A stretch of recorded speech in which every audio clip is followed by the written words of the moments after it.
Benção. Está preparado para a palavra agora? Amém. Vamos fazer, enquanto o pastor está chegando, levanta bem alto sua Bíblia, diga aí. Eu sou. Eu tenho. E eu posso. Abrirei meu coração.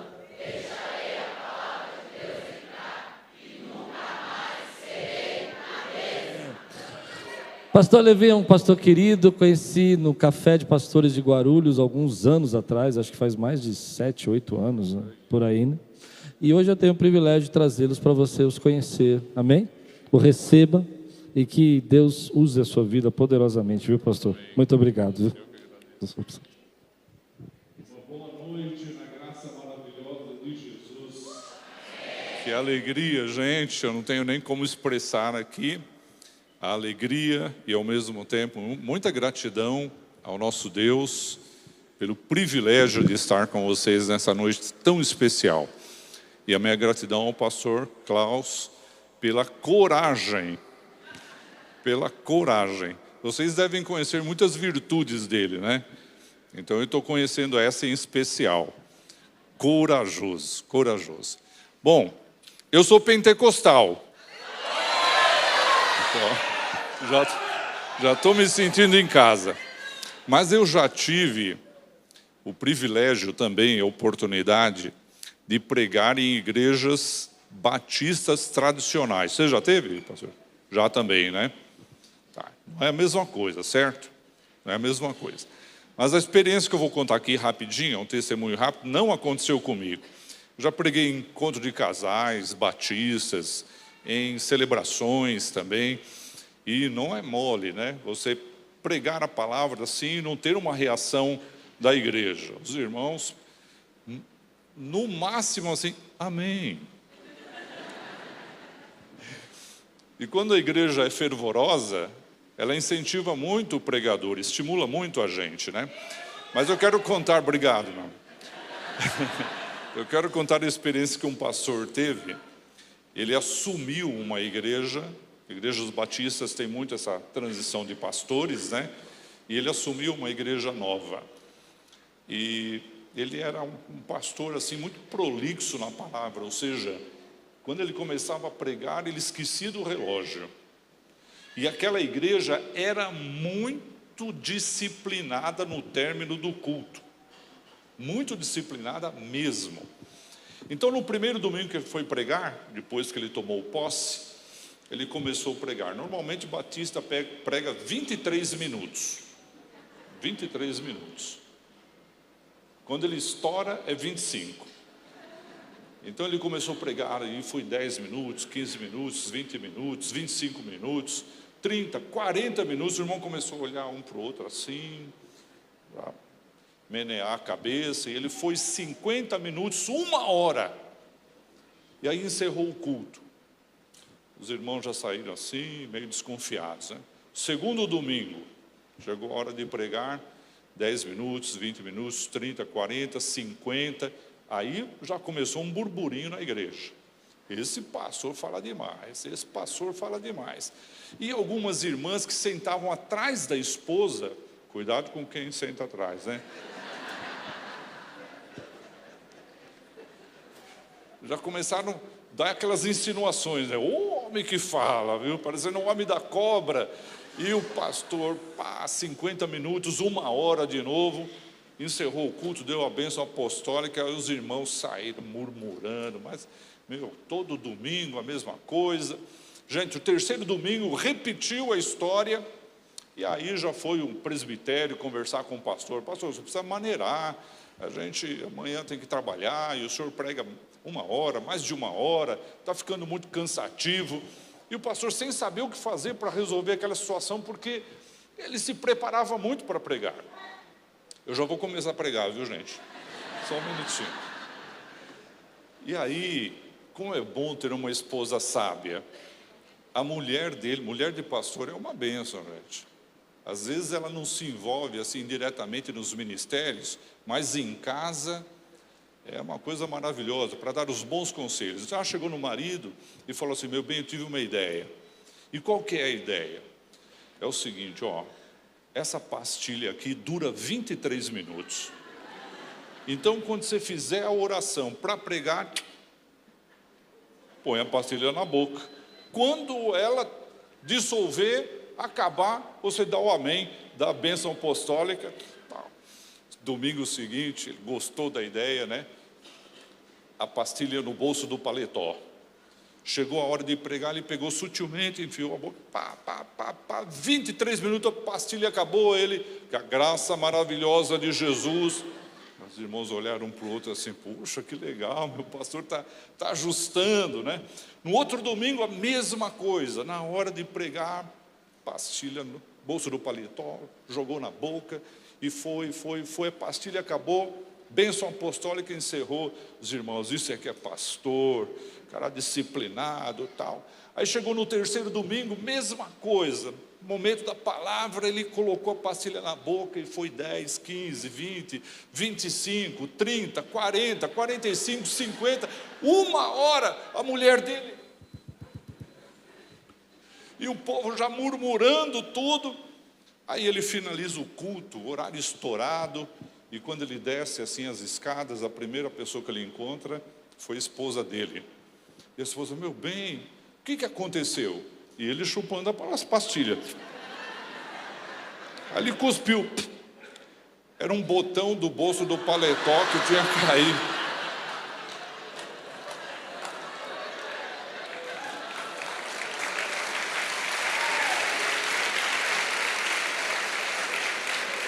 Agora há pouco, o pastor de vocês me deu uma pastilha de 50 minutos. Ele falou, 50 minutos. Aí eu pus no bolso aqui, mas não vou colocar na boca não, seja o que Deus quiser, né? Vamos abrir nossas Bíblias, queridos. 2 Crônicas, capítulo 34, versículo 1 a 3, e também o versículo 8. O tema vai aparecer aí no telão, se Deus quiser. E diz assim o texto bíblico. Josias tinha 8 anos de idade quando começou a reinar, e reinou 31 anos em Jerusalém. Ele fez o que o Senhor aprova e andou nos caminhos de Davi, seu predecessor, sem desviar-se, diga assim, sem desviar-se, nem para a direita, nem para a esquerda. No 8º ano do seu reinado, sendo ainda bem jovem, ele começou a buscar o Deus de Davi, seu predecessor. No 12º ano, começou a purificar Judá e Jerusalém dos altares idólatras, dos postes sagrados, das imagens esculpidas e dos ídolos de metal. No 18º ano do seu reinado, a fim de purificar o país e o templo, ele enviou Safã, filho de Azalias, e Maazéias, governador da cidade, junto com Joá, filho do arquivista real Joacás, para restaurarem o templo do Senhor, do seu Deus. Você pode dizer amém? Você crê que esta é a poderosa e infalível palavra de Deus, que nos alimenta, que nos guia, que nos sustenta, que nos abençoa, que é tudo para que nós tenhamos uma vida saudável e feliz? Amém? O tema está aí, levante-se para fazer diferença e para transformar a sua realidade. Se existe um cara na Bíblia que, a despeito de não ser muito conhecido, transformou uma realidade de uma maneira tão especial, foi Josias. Ele reinou sobre Judá durante 31 anos, do ano 640 até o ano 609. Ele era filho de Amon e neto de Manassés. Amon significa oculto, Manassés significa esquecido. Eu não sei qual dos dois é pior, mas a verdade é que tanto Amon, seu pai, como Manassés, o seu avô, fizeram um governo mais desastrado que foi na história de Judá. Foram péssimos reis, péssimos governantes. Agora preste atenção, Josias significa Jeová sustenta. é o significado do nome de Josias. Levante a sua mão direita e diga assim: Jeová me sustenta também. Então, num certo aspecto, todo mundo aqui é Josias, porque nós somos sustentados por Jeová, pelo nosso Senhor. É Ele quem nos sustenta, é Ele quem nos guarda, é Ele quem nos abençoa. Agora, quando eu olho a história deste homem, eu vejo que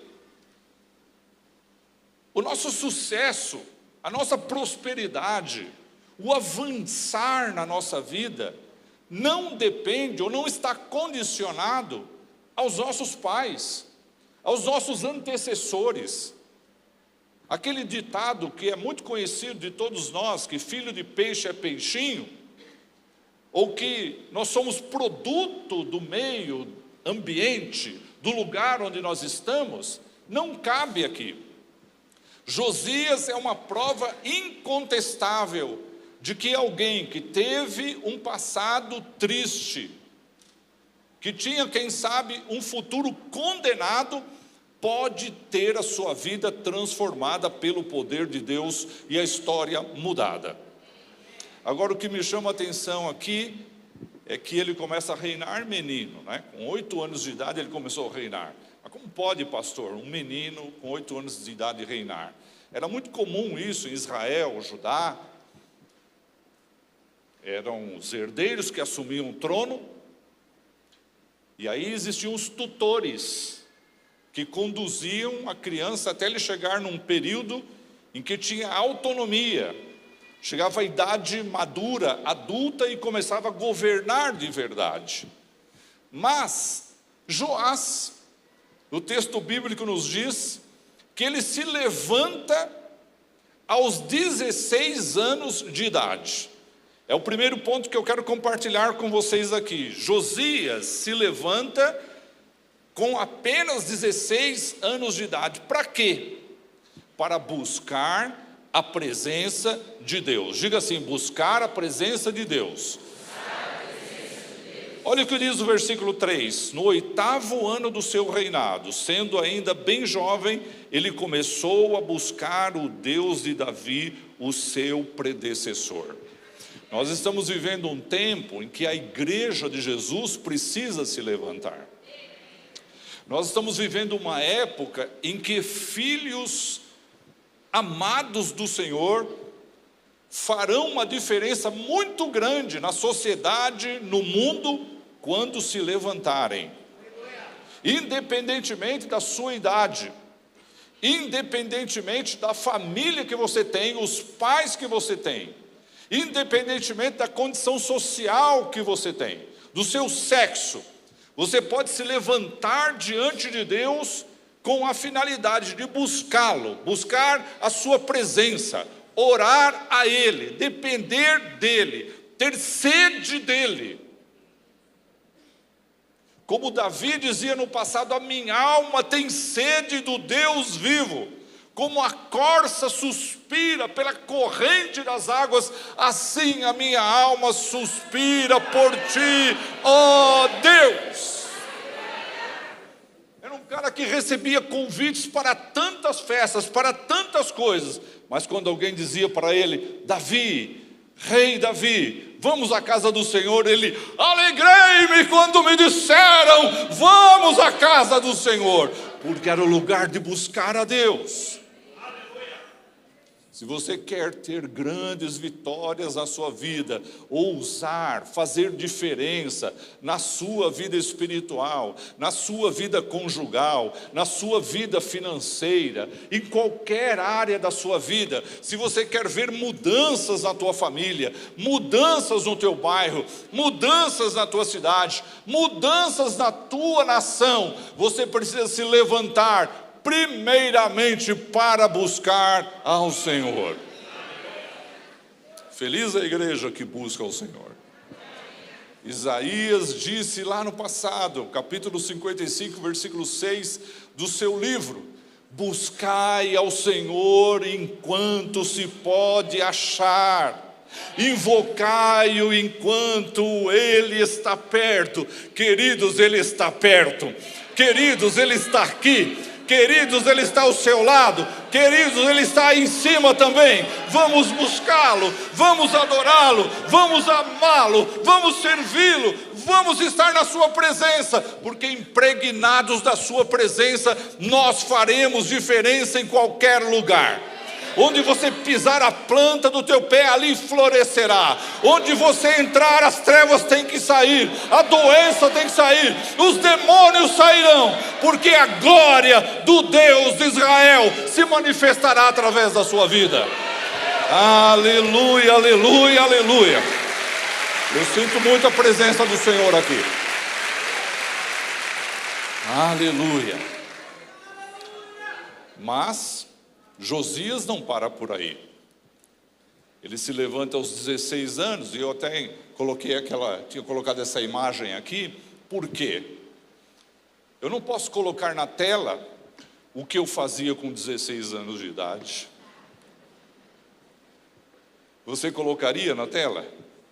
Eu queria jogar e namorar.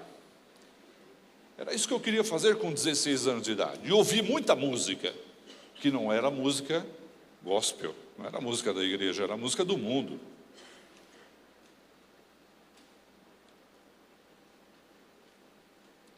Mas Josias nos dá um modelo tão extraordinário, um adolescente disposto a buscar a Deus. E ele faz isso durante 4 anos. Aliás, ele é um cara que reinou 31 anos. Isso significa, se fosse num mandato de 4 anos, como é o nosso aqui no Brasil, seriam 8 mandatos. E eu votaria nele em todos, por ser um cara tão bom assim, tão consagrado a Deus dessa forma. Mas ele não para nos seus 16 anos. Ele não para nesse posicionamento, que eu acredito que Deus colocou isso no coração dos pastores aqui, do pastor Klaus. Posicione-se, se coloque em pé, Deus falará com você. Isso é realmente uma atitude, um posicionamento que nós precisamos ter. Imagine se você está cheio de Deus, cheio da palavra de Deus, cheio do Espírito Santo, mas não se posiciona. Não vale nada, não resolve nada. Então a igreja precisa mostrar a sua cara. Ela precisa revelar a unção, o propósito pelo qual ela foi chamada. Salgar a terra, iluminar o mundo. E eu olho para o texto bíblico e vejo Josias se levantando novamente. E o que ele faz agora? Ele se levanta para promover um processo de santificação. Olha o que o texto bíblico diz assim. Isso acontece 4 anos depois. No 12º ano, começou a purificar Judá e Jerusalém dos altares idólatras, dos postes sagrados, das imagens esculpidas e dos ídolos de metal. Sob as suas ordens foram derrubados os altares dos Baalins. Além disso, ele despedaçou os altares de incenso que ficavam acima deles. Quantos anos ele tinha agora? Quantos anos? 20 anos. O que um jovem de 20 anos tem vontade de fazer? E faz. O que um jovem de 20 anos sonha? Quais são os seus objetivos? Quais são as suas atividades? Qual é o seu cotidiano? Josias colocou no seu coração estabelecer um processo de santificação, não apenas na casa dele, não apenas na vida dele, mas em toda a nação. Olha que coisa extraordinária. E ele se preparou espiritualmente durante 4 anos. Foi um processo longo, buscando a Deus, orando. E com certeza Deus deu o direcionamento para ele, agora é a hora de começar esse processo de santificação. Esse processo de purificação. Era hora de remover todo tipo de idolatria. Tudo aquilo que o seu pai, o seu avô plantaram e foi disseminado em toda a nação, e inclusive atingiu a vida dele, a família dele. Agora precisava sair. Imagine que isso não era uma tarefa simples, não era uma tarefa fácil. Você romper com a religiosidade, com a idolatria, com a apostasia. Não tenha dúvida que houve muita resistência, não tenha dúvida que houve muitos levantes de muitos inimigos, mas ele tinha se levantado na autoridade do nome do Senhor dos Exércitos, que é o nosso Deus, que é aquele que nos dá autoridade também, que nos dá ousadia também, que coloca nos nossos lábios uma palavra ungida para ser proferida na hora certa. Quando o pastor Cláudio estava orando aqui, eu tive uma impressão no meu espírito de alguém que estava recebendo uma cura do rim direito. E essa pessoa está aqui nesse ambiente. Depois você pode dar o testemunho para o seu pastor. Deus quer fazer coisas gloriosas no meio do seu povo. O que a gente faz, pastor? Se posicione, fique em pé, levante-se e diz: eis-me aqui, Senhor, eu sou pronto. Qual é o preço? O primeiro é buscar ao Senhor. O segundo, se santificar. Olha o que a palavra de Deus está dizendo aqui. Isso sempre acontece quando você começa a buscar mais a Deus. Presta atenção nisso que eu vou dizer agora.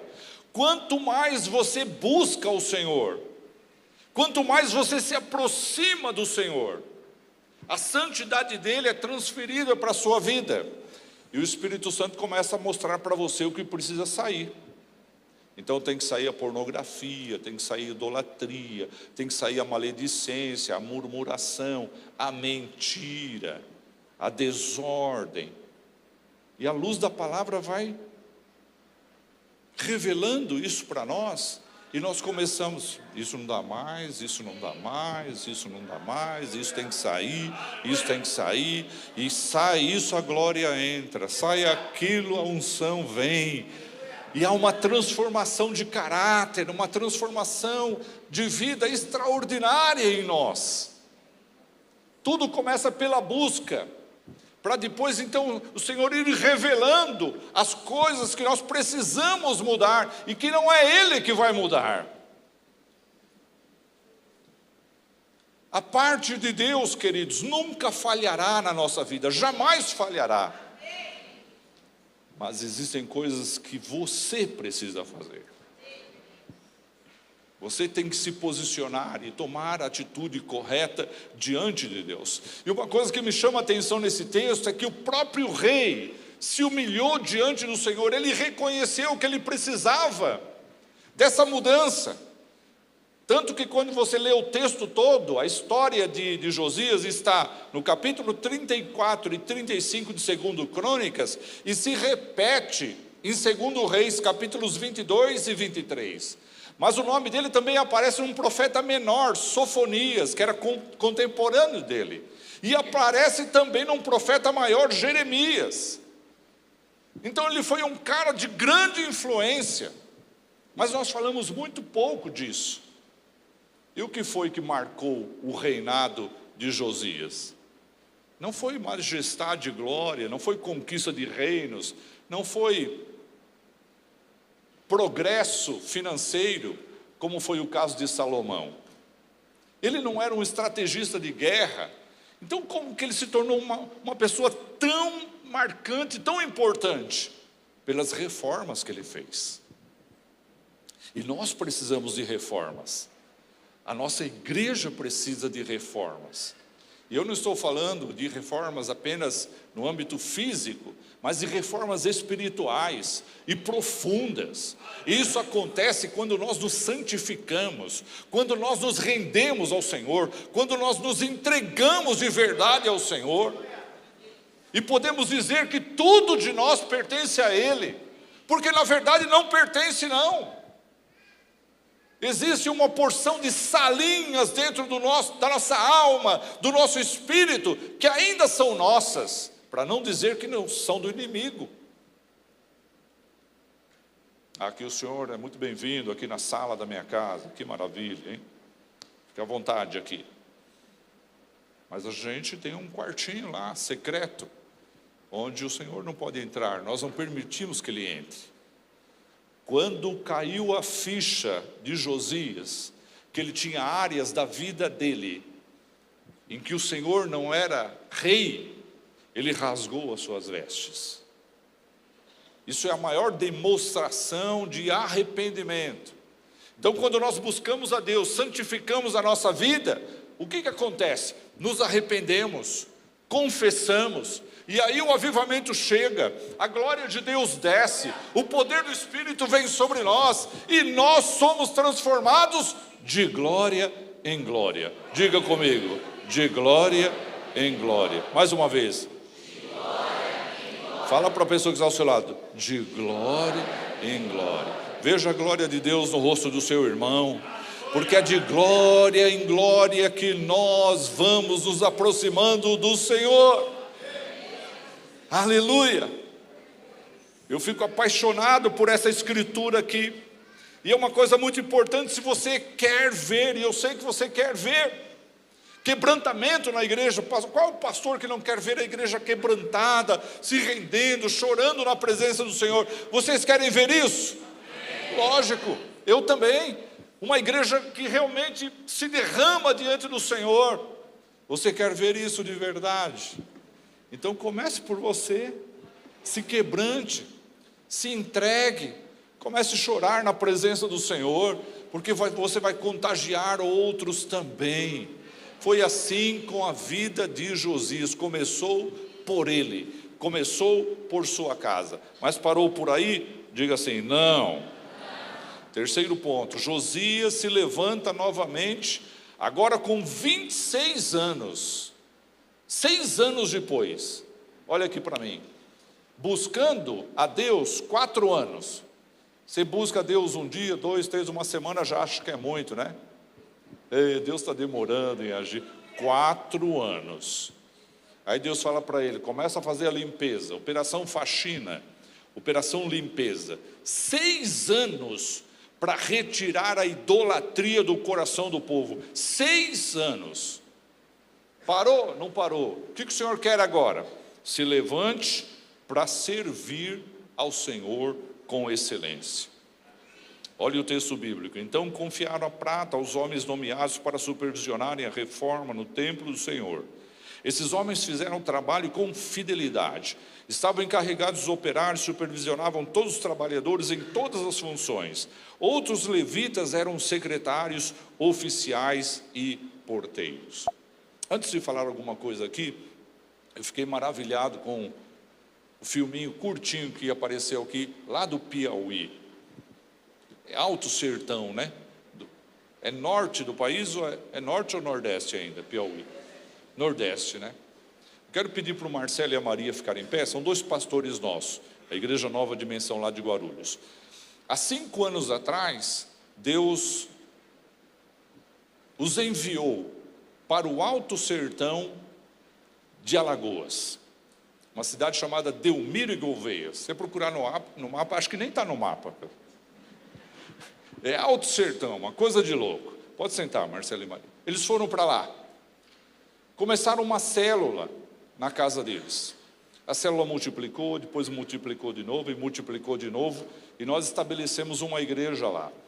Há 5 anos atrás, estabelecemos uma igreja. E aí, queridos, chegou um momento que a gente precisava de um espaço, né, para começar mesmo uma congregação, reunir o povo para celebrações.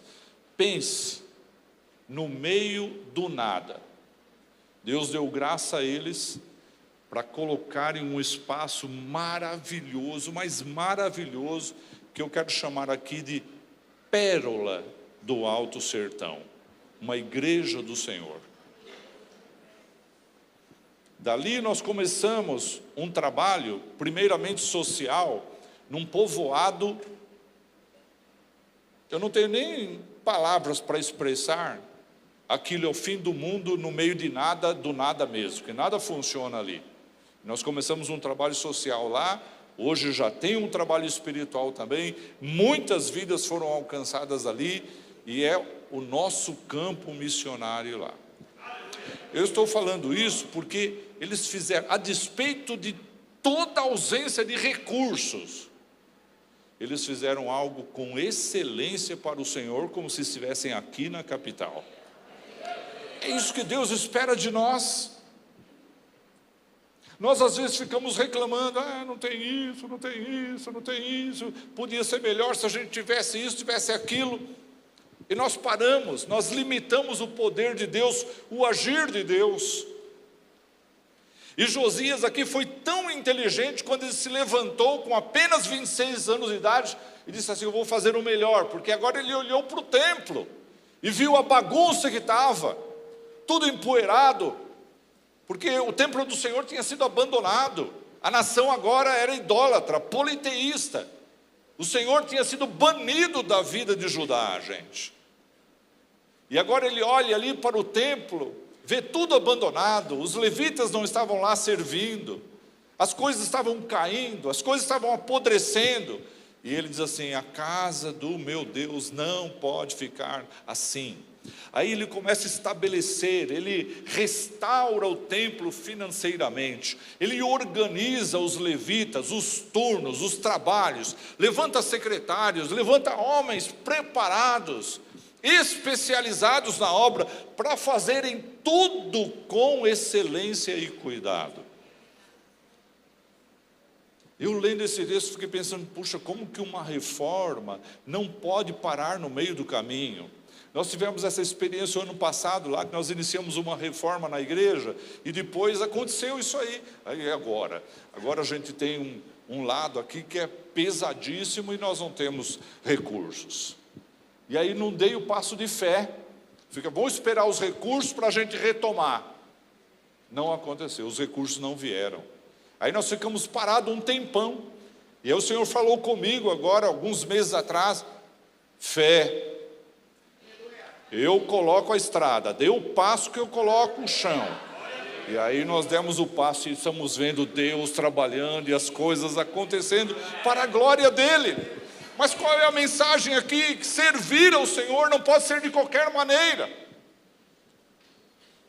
Essa conferência linda que está tendo aqui, alguém chegou para o pastor e falou assim: pastor, vamos fazer uma conferência? Vamos fazer semana que vem, vamos, que a gente começa na quinta e termina no domingo, beleza? Beleza. Foi assim? Não, com certeza. E se fosse assim, aconteceria? Poderia até acontecer, mas não teria esse sucesso, não teria essa bênção, porque Deus opera na organização. E aí eu fico imaginando, quantos recursos humanos aqui, desde que eu cheguei lá na frente, eu já tinha recebido várias mensagens durante a semana. Teve uma pessoa que, acho que é Samanta o nome dela, mandou uma mensagem perguntando se eu tinha alguma restrição alimentar. Aí eu respondi assim: alimento que engorda. Brincadeira. Gente, isso é excelência. Quando nós chegamos, já tinha perguntado a placa do meu veículo, eu apontei lá na esquina e o irmão já estava assim, ó. Isso é excelência, gente. É para a glória de Deus. Para a glória de Deus. Lá na Nova Dimensão, viu? Pega essa para o senhor aí. Pega essa, porque de vez em quando eu vou com um chapéuzinho na igreja. Então, quando tem uma coisa assim excelente, eu falo: para vocês eu tiro o meu chapéu. E o povo gosta, eles gostam. Não é assim para o Senhor. Nós temos o modelo aqui, nós temos o exemplo aqui. Sabe por quê, queridos? Eu estou meio perdido no tempo aqui, mas estou quase terminando, viu? E essa é a chamada para a banda. Eu falei: estou quase terminando. É brincadeira, banda, segura aí. Me atrapalhei completamente aqui. Olha só, queridos, que coisa importante. A igreja é um organismo vivo do Senhor, amém? Nós somos o corpo de Cristo, vivo, corpo místico, espiritual. E faz parte desse corpo homens, mulheres, de todas as tribos, e línguas e nações da terra. Mas a igreja também é uma organização. Ela tem CNPJ, ela tem estatuto, ela tem ata, ela tem diretoria. E não é só isso, ela precisa de organização, precisa de estratégia, precisa de propósito, precisa de tantas coisas importantes. Isso é excelência. É o nome que a gente tem que dar. Vamos fazer o melhor. E para a gente fazer o melhor, nós precisamos estar unidos. Cada um precisa fazer a sua parte. Fala para essa pessoa linda que está do seu lado. Você está fazendo a sua parte? Tá, irmão. Tá mesmo. Faça a sua parte. Não venha aqui só para esquentar a cadeirinha, não. Faça a sua parte, meu. Em que eu posso ajudar aqui? Aleluia. Eu fico lá em Guarulhos sonhando, terminar o culto, os irmãos chegarem perto de mim. Pastor, em que eu posso ajudar aí, pastor? O que está precisando?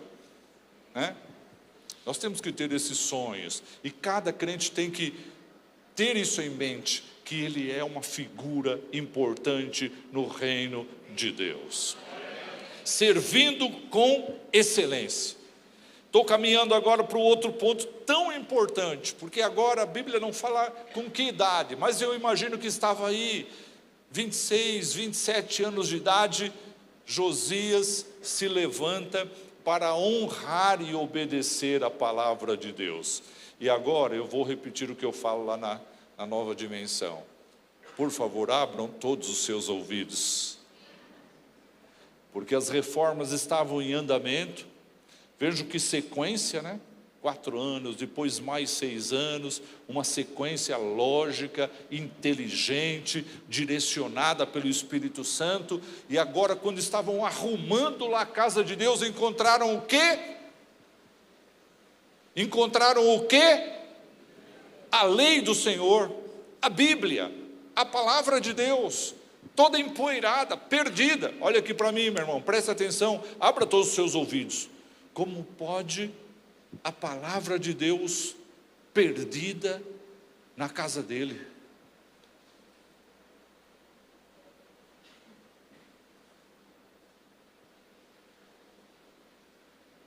Tem um salmo que diz que o Senhor colocou a palavra dele acima do seu próprio nome. E a palavra estava perdida dentro do templo do Senhor. E o texto bíblico está aqui, eu vou ler com você. E Uquias disse ao secretário Safã: encontrei o livro da lei. Diga assim: encontrei o livro da lei. No templo do Senhor. E o entregou a Safã. Então Safã levou o livro ao rei e lhe informou: teus servos estão fazendo tudo o que lhes foi ordenado. Que bacana quando as ovelhas fazem o que o pastor, a palavra forte, ordena. Não, o pastor pede com amor, com carinho, que legal. E acrescentou: o sacerdote Uquias entregou-me um livro, e Safã leu trechos do livro para o rei. Assim que o rei ouviu as palavras da lei, rasgou as suas vestes. Impressionante, gente. Impressionante, porque, como eu disse, as reformas estavam em sequência, mas agora, quando encontra o livro da lei, o rei não aguenta. Quando ele lê, eu imagino comigo que ele ouviu desse cara que leu, desse secretário, mas depois ele foi ler. E aquilo era tão forte, as profecias ali eram tão absurdamente poderosas. Os estudiosos acreditam que era o livro de Deuteronômio, onde Deus fala fortemente contra Judá, de algo que aconteceria no futuro. E quando Josias leu aquilo, falou: nós estamos lascados, se a gente não se arrepender, nós estamos fritos. Judá será riscado do mapa. Ele rasga suas vestes, ele chora, ele se derrama diante de Deus, ele pede misericórdia a Deus. E foi justamente por conta do encontro da palavra de Deus, o contato com a palavra de Deus, que foi lido pelo rei, e depois foi lido ao povo também, impactou a nação. O que impacta uma vida, uma família, uma cidade, uma nação, é o poder da palavra de Deus. Aquilo que a palavra de Deus produziu na minha vida de transformação é o que vai impactar no momento que eu vou falar de Jesus para alguém. O que Jesus fez na tua vida? Que mudança ocorreu na tua vida? Se ocorreu mudança e transformação, aí o testemunho tem poder, tem autoridade. E aí a palavra de Deus começa a produzir esse movimento de arrependimento, de transformação, e todos nós sabemos que ao longo de toda a história da igreja, não veio um avivamento sequer, sem que o povo se arrependesse e buscasse ao Senhor. Não tem um, pode estudar. Todos os avivamentos da história, o povo se arrependeu dos seus pecados, se lançou nos pés do Senhor, santificou a vida, e isso veio como? Através da palavra de Deus. Eu não sei se vocês estão entendendo bem a mensagem que eu quero comunicar nessa noite. Como que um homem sozinho se levanta, primeiro como um adolescente aos 16 anos, depois aos 20 anos se levanta de novo, depois aos 26 se levanta novamente, e Deus o usa para a transformação de uma nação. De uma nação. Você pode transformar a vida de muita gente, se você se posicionar, se você se levantar e ser tudo aquilo que Deus quer que você seja. Josias foi tão impactado que ele falou assim: olha, eu quero que vocês vão procurar a profetisa Hulda, e eu quero ter garantia de que é isso mesmo que o Senhor vai fazer com a nossa nação. E ele manda chamar a profetisa Hulda, ela profetiza, ela confirma. Agora, olha que interessante o final dessa palavra aqui, para eu encerrar. Deus diz assim para Josias: tudo aquilo que eu falei a respeito de Judá, eu vou cumprir, mas não no teu tempo. Deus retardou o juízo sobre Judá por conta do posicionamento deste homem, Josias. Deus mudou o seu pensamento em relação a Judá. Não que isso não veio acontecer, porque aconteceu depois, mas somente após a morte de Josias. Agora, queridos, só para nós termos uma ideia de como o posicionamento atrai bênçãos do Senhor sobre a nossa vida. A primeira, renovação da aliança, capítulo 34, versículo 31. Segundo, a centralização da adoração em Jerusalém. Terceiro, a purificação da idolatria da nação. E em último lugar, a maior celebração da Páscoa de todos os tempos. Agora eu estou terminando, hein? Agora eu estou terminando. Quando eu li esse último versículo, e eu quero ler com vocês, diz assim, versículo 18 do capítulo 35. A Páscoa não havia sido celebrada dessa maneira em Israel desde os dias do profeta Samuel, e nenhum dos reis de Israel havia celebrado uma Páscoa como esta, como fez Josias, com os sacerdotes, os levitas e todo Judá e Israel que estavam ali com o povo de Jerusalém. Eu perguntei para o Senhor: Senhor, a Páscoa tem um rito, tem um padrão. Quando ela foi instituída por Deus lá no Egito, a família tinha que estar sentada numa mesa, lá tinha um cordeiro assado, lá tinha as ervas amargosas, tinha os pães asmos, sem fermento, e eles comiam rapidamente. Era isso a Páscoa. Isso foi estabelecido como um decreto perpétuo, que não podia ser mudado. Agora, como que eles realizaram uma Páscoa aqui como nunca houve? E eu perguntei para Deus: eu não estou entendendo isso. E aí o Senhor me respondeu: a intensidade na adoração a Deus. Porque quantas vezes eu já prestei um culto mecânico para Deus?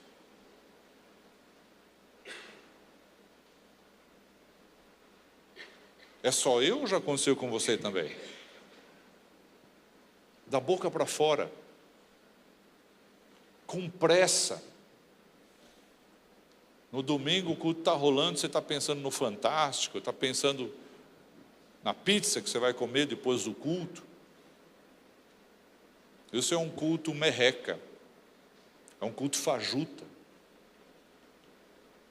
E Josias celebra uma Páscoa que foi a glória de Deus se manifestando como nunca tinha acontecido desde os tempos do profeta Samuel.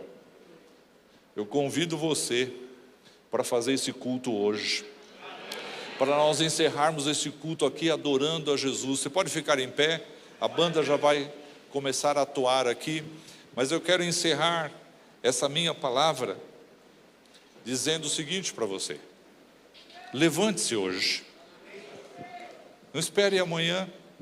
Sabe por quê? Jesus pode arrebatar a igreja hoje e não ter nem o fim da conferência amanhã.